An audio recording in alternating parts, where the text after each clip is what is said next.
Michael Saylor, MicroStrategy has been buying the recent dip, so we can infer your view on whether this was or not a short-term blip. But from what you're hearing, did it have any impact on corporate interest in Bitcoin? Things got pretty hairy there for a while.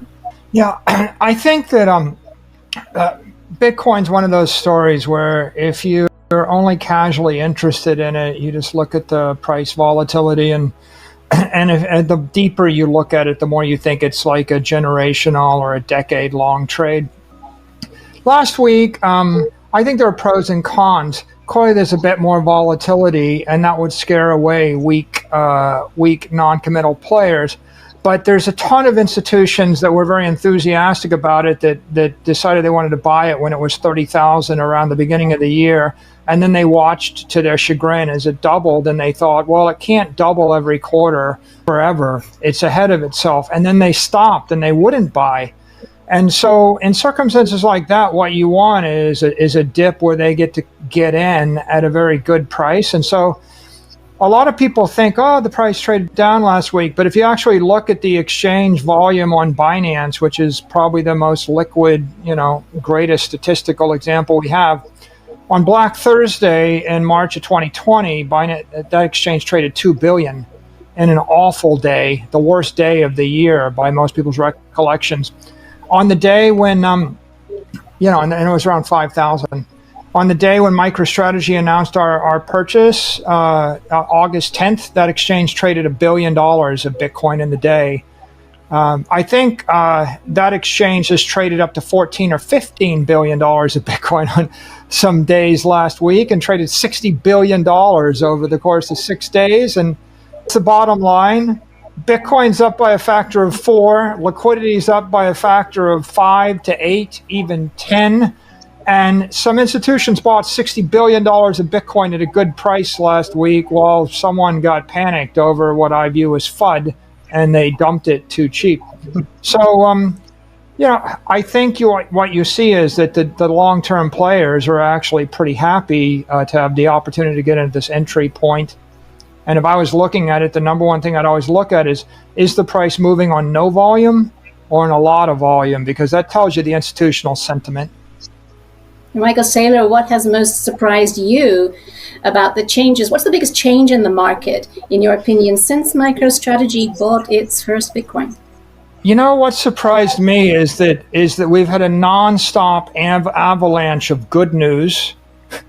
David Rubenstein, who's Jerome Powell's famous boss, endorses crypto. Larry Summers, the Secretary of the Treasury, endorses crypto.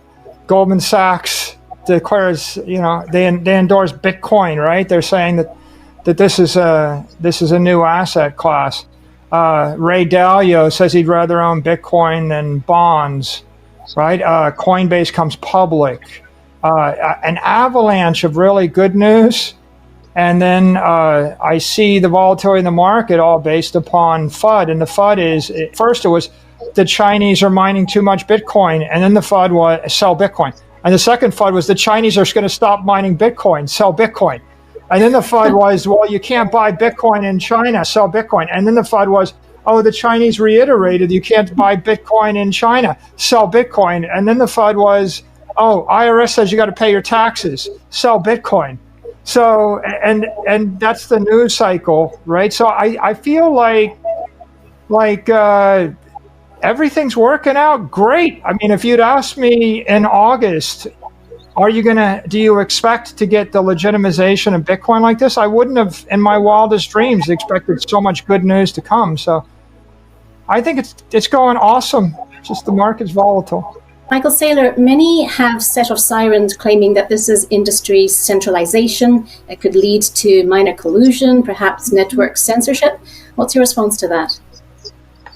Everybody in that meeting, including Elon, are passionate believers in decentralization. The only reason we had the meeting is because we wanted to ensure the success of a decentralized cryptocurrency, and the source of the decentralization is energy usage. And the existential threat to Bitcoin is concerns over the sustainability of the energy usage. So to the extent that we want to defend Bitcoin we need to manage any concerns, especially from uninformed parties concerning energy usage. We need to make sure that people that are hostile to Bitcoin and hostile to the crypto industry aren't defining those narratives and defining those models and defining those metrics. In the absence of any good information or any response on our part, they will define those models. I think there was this concern. There's some concerns. It's a secret meeting. If it's a secret meeting, I wouldn't have told millions of people the next day that it was a secret meeting. Trust me. We told everybody in the world that we had a meeting. And if everybody wants to know what happened in the meeting, what happened in the meeting is Elon met the miners. The miners talked about, their approach toward energy and their commitment to sustainability. We asked Elon for his advice about how we might actually manage concerns in the mainstream. We had a detailed conversation about it. We talked about how we might be able to surface better data, and it was very constructive. And then we agreed, to do our best to continue to work toward sustainability and similar goals. What can be done to improve the understanding and perception of the current status? Can you give us some background on how that came together? Sure. Well, Elon is a big believer in crypto technology as a force for freedom, and he's a big believer in Bitcoin as a long-term store of value, and he's expressed that sentiment in a number of ways, including taking a multi-billion-dollar position in Bitcoin. I think we all know he expressed a concern that he didn't want to see Bitcoin be the catalyst to bring to life dirty fossil fuels. And that created a bit of a Twitter stir. And that caused Bitcoin to dominate the news cycle all last week across the mainstream media. And I think it became pretty clear that that we have the Bitcoiners, we have a good story, but it's a very complicated story. And we need to find a way to share our story and to educate and get organized. So I think my first thought was there's no point in us tweeting back and forth at each other, because I don't think 280 character Twitters are right ways to educate the public and build consensus. So I reached out to Elon and I spoke with him, and we had a very long conversation. And from that, I asked him if he had relationships or had met with the Bitcoin miners. And Elon has expressed, right, on the record, he said he thought we would all benefit if we were able to publish energy usage and source of energy usage data.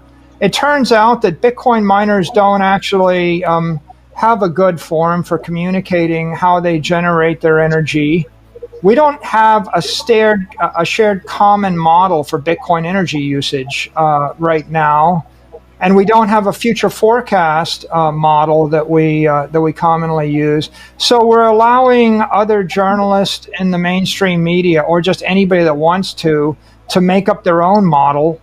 The most famous one being the boil the oceans by 2020 model that's going to cause the planet to overheat by 2 centigrade and kill us all.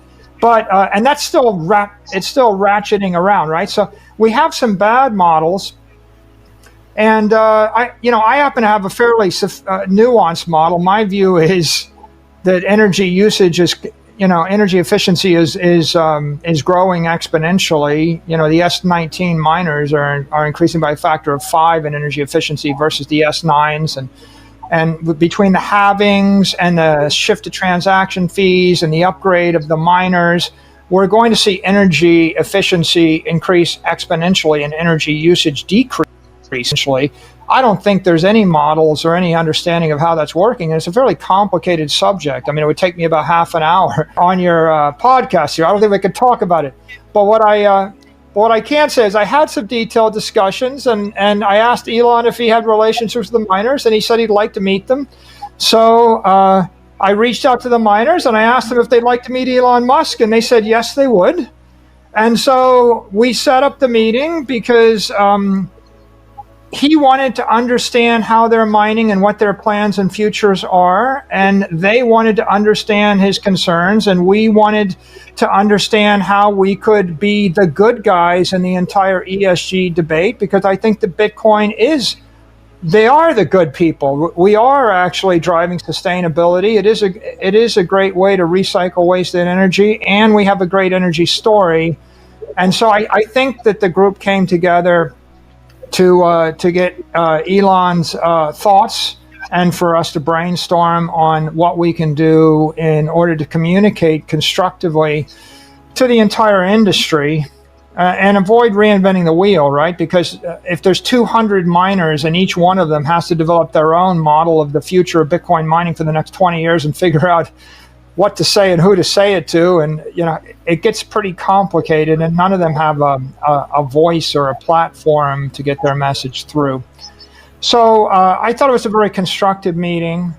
I think we do have a great story. I think we're all committed to taking that message out to institutional investors and to refining it. And I think Elon's first order ask was, hey, can we come up with a way to publish or create transparency for Bitcoin mining energy usage?